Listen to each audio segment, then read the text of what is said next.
முதல் எனக்கும் எனது அம்மாவுக்கும் எந்தவித தொடர்பும் உறவும் கிடையாது என்பதை தெரிவித்துக் கொள்கிறேன். நல்லா இருக்கீங்களா? நல்லா இருக்கிறேன். நீ சாப்பிட்டியா? நான் இப்பதான் சாப்பிட்டேன். மீன் கூட ஆக்குவப்பா.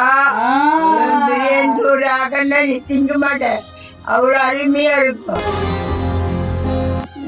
நோயில்லாத வாழும் 100 ஆண்டு வாழ்க. எல்லாரும் நல்லா இருக்கணும்.